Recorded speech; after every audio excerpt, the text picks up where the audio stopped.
Frank Gilfeather, Scottish journalist, television presenter, and former amateur boxer.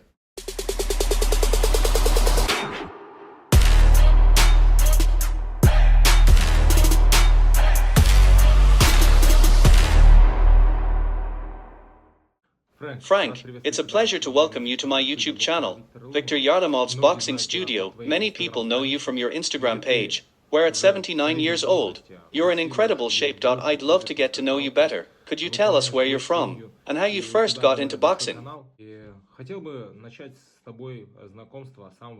I'm from Scotland in the UK, and I'm 79 years old, and I started boxing, I guess, when I was about 4 years old. My dad ran an amateur boxing club in our community, and so I would go along with him and my two older brothers every time they went to the boxing club.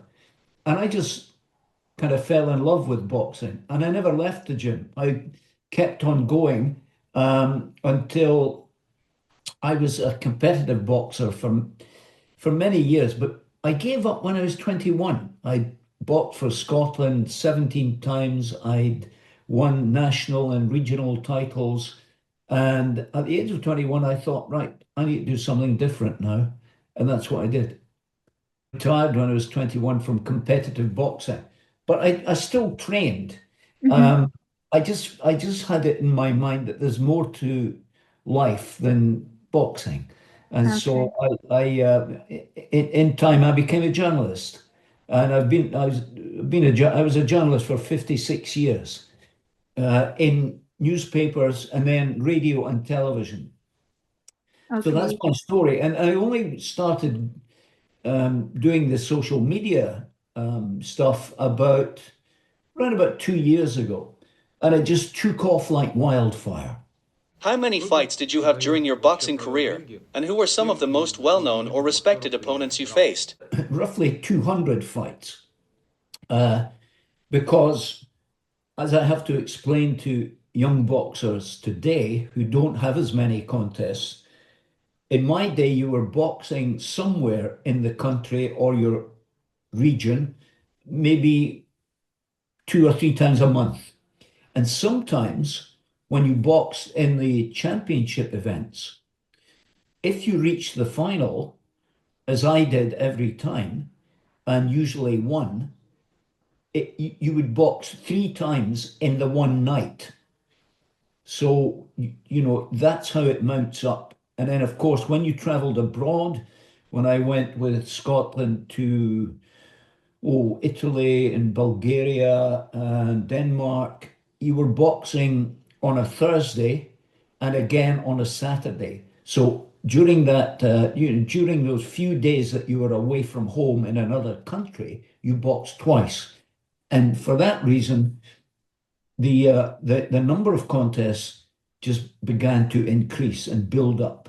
Yes, I guess the most famous one was Ken Buchanan, who went on to become the world lightweight champion, undisputed, and is in the Boxing Hall of Fame in New York. Sadly, he died a couple of years ago, and he and I boxed at featherweight. But later, when I moved up to lightweight, he and I became teammates in the Scotland team. And the other guy who was in the team and who was much older than me, but who had boxed my two brothers when they were young, when they were youth boxers, was a man called Dick McTaggart. Now, McTaggart had 634 contests. He won an Olympic gold medal in 1956, an Olympic bronze in 1960, and he won the European Championships and a long list of championships. But the thing about him is 634 contests, and he only lost 20. So, and he was from my hometown of Dundee, which is on the east coast of Scotland. Today, I live in Aberdeen, which is about 65 miles up the coast, further north.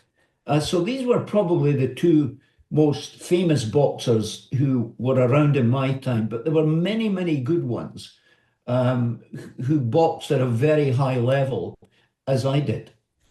What weight category did you compete in? Boxed for Scotland first at featherweight, and then I moved up to lightweight and boxed most of my international bouts at lightweight. I and in fact that was my general weight. Most of my contests at senior level were at lightweight. Back in the day, you sometimes had two or even three fights in one night. What was that system like? It's hard to imagine that now. Boxing today is so different. But in my day, it was different. So if you reached the final of the, say, the district or the regional championships, or indeed the national championships, if you reached the final, that would be your third contest that evening. Now, not over a whole day. Let me explain that there was probably another one weight category being decided that same evening, so that you had rest periods, but not much. I mean, I remember when I reached the final of the Scottish Featherweight Championships, I I think I had about 45 minutes to 1 hour of respite before I went after the semi-final, before I went and boxed in the final. So it was tough going. And I was only just turned 17. And I wasn't a fully mature person physically. And so you had these events which were pretty brutal in as much as you had to be incredibly fit, obviously, but you had to make sure that you came through each contest with flying colours, and win convincingly and to reach the final. So three contests in an evening wasn't unusual. It happened all the time, not only in Scotland but in the UK generally. Who were your idols in boxing? I'm not convinced I had, but I guess if I had an idol, and remember, when I was growing up, television wasn't as popular as it is today. And so we had to rely on going to the cinema and seeing moving pictures of on the news, on the Pathé News, of the big world title fights. My hero was Sugar Ray Robinson, who was the five times middleweight champion of the world, and with whom I trained in 1964 when he came to Scotland. And I was invited to train alongside him because he was boxing here. And I was the chief sparring partner of the world flyweight champion, a man called Walter McGowan. And so he was on the same promotion, the same bill as Sugar Ray Robinson. And I was asked to go and spar with McGowan that Sunday afternoon, and I was astonished when Sugar Ray Robinson walked in the changing room, and I thought I was in seventh heaven with my all-time hero. And many pundits and boxers like Muhammad Ali um, declared that Sugar Ray Robinson was the greatest of all time. What does your everyday life look like now? I was a journalist for 56 years. I was covering, firstly, I was a news journalist, and then I became a sports journalist, and then I went into television and radio, but also wrote for many national newspapers here in the UK. Well, now being 79, I decided I would retire from journalism just 2 years ago. I worked as a reporter for Sky Sports News and Sky Sports in the UK until about 2 years ago.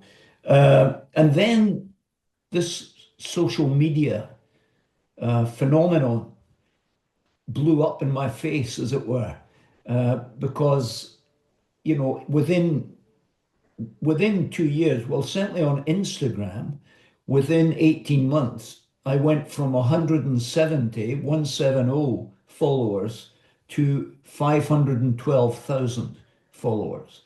And so that's kicked off a whole new career for me. I do coaching seminars when I'm invited in various parts of the UK. I did one in Paris. I did one in Spain.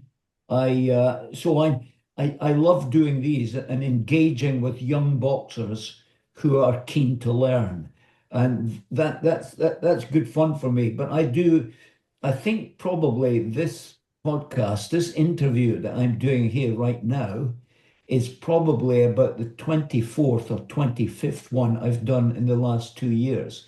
So, for some strange reason, I've created interest, and I'm an old style coach trying to get my old style principles across to new young boxers. First time I saw your videos, you were hitting the punching bag and shadow boxing. You're already 80 years old, but you're still in amazing shape. Can you tell us about your training routine? Well, I try and do certainly try and do two, sometimes three workouts a week. Um, for example, every Sunday morning I'm there doing a workout, and I try and help some of the trainers in the gym uh, where I train uh, when it comes to coaching. I mean, I'm a teacher. I like to go around the various boxers and try and eradicate their bad habits and to instill in them the need to get good habits into boxing. Because if you've got bad habits, then it's dangerous. You could be hurt. So I like doing that. During the week, I go to the same gym, but generally speaking, I go in the morning when there's nobody there and I just do my workout. And we shoot some videos while we're there. So it's a joint thing. You've got to keep fit and we've got to shoot our videos. Um, it gets a bit harder now when I'm this age, but I can manage it. I'm okay. When was the last time you had a sparring session? A light contact one, of course. A couple of light sparring sessions with 14, 15-year-old boys. No, there's one boy who was 19. And but and I would love to spar every single week. However, I'm very conscious of the fact that some of these young guys, these young boxers, might be a bit inhibited by sparring with me and thinking we must be careful and not hurt this old guy, this old man. And so I want to take that potential embarrassment out of it. I want to take the heat out of it and say, okay, I won't ask to spar. I would love to spar every single week, but I'm aware that these boys will be pulling back in case they feel they're going to hurt me. When in fact they won't hurt me. They'll just do what they normally do. Nowadays, of course, things have changed in sparring. When I was a boxer, when you sparred, it was full on. It was 100%. You didn't pull back. It was like a proper fight. Nowadays, they have what they call light sparring or soft sparring. So they maybe only punch with 50 or 60% power. And I would have found that difficult because I grew up sparring at 100% and using full power and expecting to be hit with full power from my sparring partner. So that's one of the things. I mean, it's not a bad thing because we don't want to see people becoming injured. However, there is a danger that young boxers can become too soft by not experiencing full-on sparring, 100% sparring. What boxing style do you prefer? Not to pinpoint a style, certainly I don't like some of the way some of the champion boxers even box today. I like, I think that one of the problems we have in boxing in terms of coaching and teaching young boxers is that too many coaches do not teach defense and that it's all about attack for them. And what we're seeing as a result of that is that young boxers are becoming hurt. They're taking punches that they shouldn't punch. But it's hard for me to suggest one style.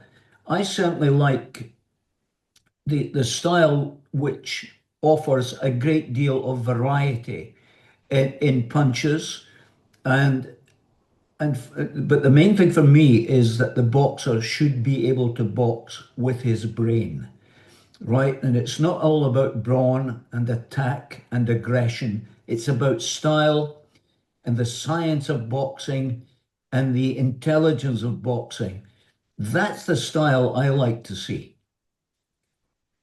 In no particular order, I like Terence Crawford, and I like him for a variety of reasons.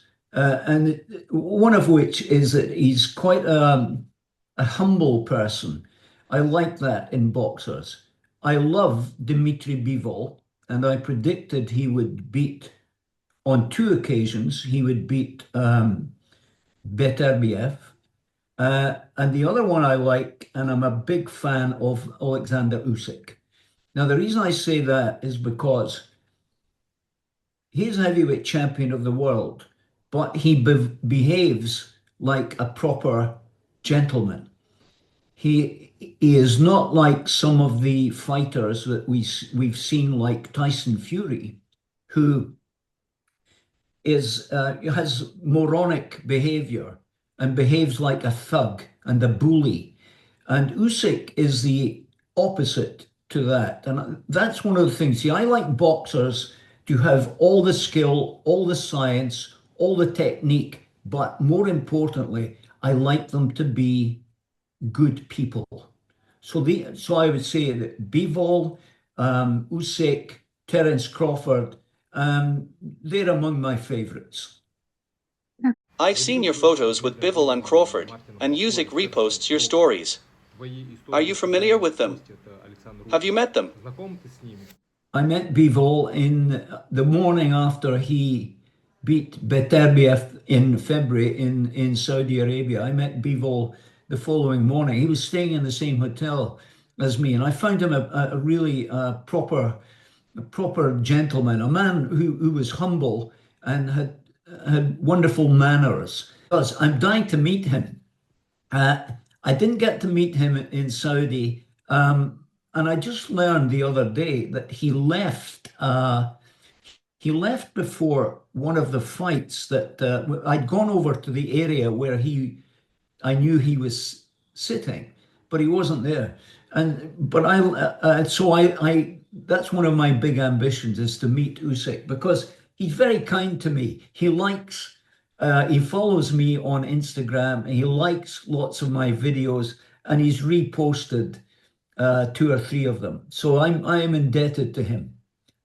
What are your thoughts on the fight between Crawford and Canelo? When I went to that big fight in Saudi in February, I was surprised, pleasantly surprised, when my traveling companion, who was in the next seat to me, was Terence Crawford. And so I took the chance, not only as a fan, but as a journalist, to ask him some questions about this upcoming fight against Canelo Alvarez. And one of the things I learned was, of course, Crawford is going to have to move up 2 weight divisions, right? So that's a big step up to fight Canelo. But I could see, even in February, he had started to bulk up, to build his body so that he was already preparing for this big fight, which is not until September. And the longer it goes on, I think Canelo is not really going forward now. He's probably coming towards the end of his career. And Crawford too he's not a young man. He's in his mid-30s. But he's had fewer fights than Canelo and certainly fewer hard fights. So he might be fresher. He said to me, I said, how do you think the fight will go with Canelo. He said, well, I'm taller, I have a longer reach, and I have fast hands. So the nearer the fight gets, I'm edging towards Crawford winning, but I'm not 100% sure at the moment. You'll need to ask me that nearer the time. Now, let's talk about the Usyk versus Dubois 2 fight. By the way, in the background, we can see gloves with Alexander Usyk's signature. Who do you think will win in their upcoming bout? I think Dubois will be world champion perhaps in the next 2 years. However, I think Usyk has shown us many times that he is technically the best heavyweight in the world. And what I can see from Usyk, and indeed from Bivol and Beterbiev, and before them, Gennady Golovkin, I can see the influence of the Eastern European amateur system, which has shown through in what they do. These guys do not go out there and just swap punches. They think about what they're doing in a fight. And Usyk is the master of thinking. And that's why he beat Tyson Fury twice, which I predicted because I always take the view that if everything physically is quite equal, the boxer with the brain, the thinking boxer, will win through. And certainly Usyk is a thinking boxer. So he might just be too too much expertise for Dubois. But Dubois is dangerous because he is a big puncher. And Usyk will know that from their first fight, and he will know to keep away from Dubois' big punches. The first fight between Usyk and Dubois, was there a punch below the belt? Well, my immediate thoughts on that, and in fact, I haven't quite changed my position, was that the punch was right on the waistband.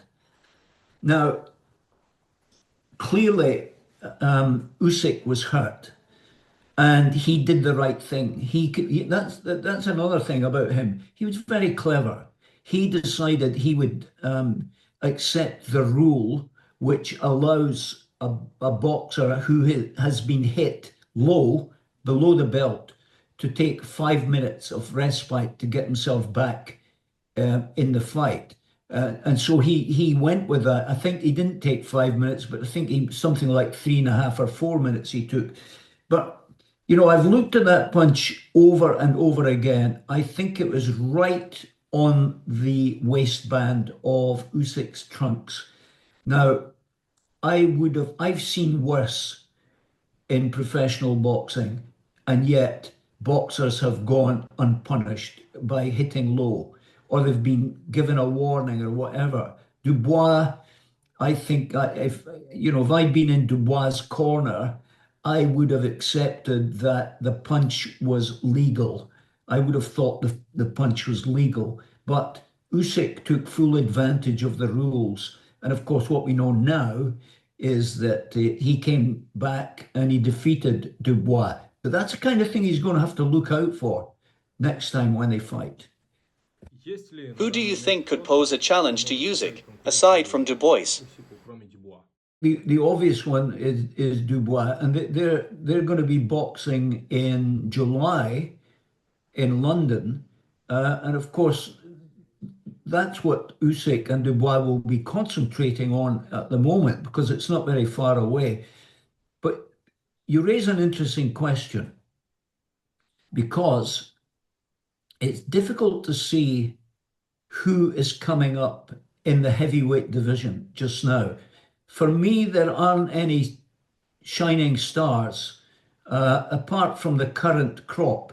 Well, even if we can discount Fury, whom I never ever rated as a good boxer, even though he was heavyweight champion, we can probably discount Anthony Joshua. And there, I can't see anybody else coming through other than Dubois. So Usyk has got to worry about Dubois, think about getting that one out the way. And you know something, I wouldn't be surprised if after that Usyk decided to retire. I'm not saying he will, but it wouldn't surprise me because he's achieved everything he set out to achieve. He's earned millions and millions of dollars. He's no need to fight for the money. And so he may take the view, well, I've done it all now. Why should I continue? I would like to see him bowing out of boxing as the champion and not going on too long the way some of the others have done. Fury versus Joshua. Is that fight possible? Who do you think would win? Yeah, it's possible. I think it'll happen. It'll happen for one reason, is because everybody concerned will make lots of money. And that's the overriding thing about professional boxing. People, Fury has said he's retired and he won't come out of retirement, but he will if the money's right. And famously, for me, this fight, if it happens between Fury and Joshua, is the battle of the losers. So they've had their time. They've been world champions and they've lost their world championships. And now they're hanging on to their careers by a thread. And I think it's quite unbecoming, really, of them, given the amount of money that they have earned from boxing. But yet, it's never enough. They want to keep going. They want to get the big purse monies, the big fees that they can charge for a big fight. And I think there's probably no doubt that that fight will take place in London with 90,000 people looking on at Wembley Arena. And then what happens after that? Who knows? Do you know what? I don't care. I'm not a big fan of the heavyweight division away from Usyk because it's kind of unseemly, in my view, that these guys want to continue with their boxing careers when really and truthfully they should have given up, a long time ago, in my view. And certainly when Fury announced his retirement after being defeated by Usyk the second time, my feeling was, you've done the right thing. But now he's talking about coming back. You never know with Tyson Fury. Sometimes he's a bit kind of off the wall, if you know what I mean. He's a bit unusual, Tyson Fury. I'm trying to be kind to him here. So you can never tell. He flips from day to day, changes his mind. Do you not like all the hype before a fight, when fighters insult each other and sell the fight in that way? I don't like it. No, because what they lack dignity, and I think that's what's needed. We need to bring back into boxing at the highest level. We need to bring back humility and dignity and authenticity. And when I think back to the great champions who would, for example, attend the weigh-in before the fight, in the morning of the fight, and the weights would be announced, and they would shake hands and have their picture taken, and they would say to each other, good luck in the fight. And then they would go back to their respective hotels and rest up. Now, with some boxers, it's all about name calling, it's about using offensive language, it's about shouting into the face of your opponent. And sometimes we see blows being struck at a press conference or at a weigh-in, which I think demeans boxing. Boxing is the noble art, and yet these people are so far away of acting like proper gentlemen with humility and dignity that they do boxing a disservice. I don't like it. Who are the two most promising boxers in the UK right now? Who do you think will be the next superstar? That's a difficult question for one simple reason. I'm not overjoyed with the talent that's currently boxing in the UK just now.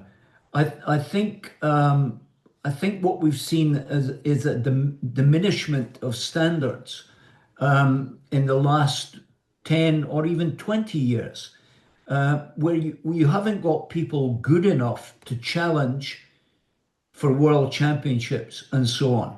I think if you were to pick one who might just get to that position, it's a guy called Callum Smith, who I think boxes at middleweight. I may be wrong, it may be light heavyweight. So for me, he's probably the only one I can think of who has the kind of talent that might be developed to allow him to become a world champion, but I'm not convinced by that. I'm very disappointed at the talent. I watched Chris Eubank Jr. against Conor Ben a couple of weeks ago, and I watched the undercard. And the undercard was appalling. I thought the standard was really poor. And I was disappointed in that because it was a big occasion. There were 65,000 people in the stadium, the football stadium, to watch this. Conor Ben and Chris Eubank Jr. was the big fight. And even that, it was so much hype surrounding that fight, so much publicity that you knew that it wasn't going to live up to that. It was, in my view, from a boxing point of view, it was above average, but only just. It wasn't brilliant. It wasn't spectacular. So I'm sorry to say that aside from Callum Smith from Liverpool, I can't think of anybody good enough who's going to come through even within the next 5 years from the UK. Frank, thank you for the interview. What would you like to say to our viewers at the end of the interview? For the audience is, well, part of my Instagram and YouTube and TikTok channels center on people. I want to give a message to them, which is never give up on yourself. So you get lots of people who, when they reach a certain age, think that they are incapable of physical exercise. And that's not the case. And you know what? The comments I get, particularly on Instagram, are things like, "You inspire me," and "You have saved my life." And people have watched my videos and said, "I sit on the couch watching TV, overweight. Watching your videos has inspired me to do something in terms of physical exercise." Now, what I tell people is do it within your own physical limitations. I think people have got to realize how important it is to look after their physical health, because if their physical health is okay, then there's a good chance that their mental health will be okay as well. So the two can often go together, not all the time, but the two can often go together. So that's my message. Look after yourself. You've only got one life. Why waste it? Bye-bye. Bye. Bye-bye.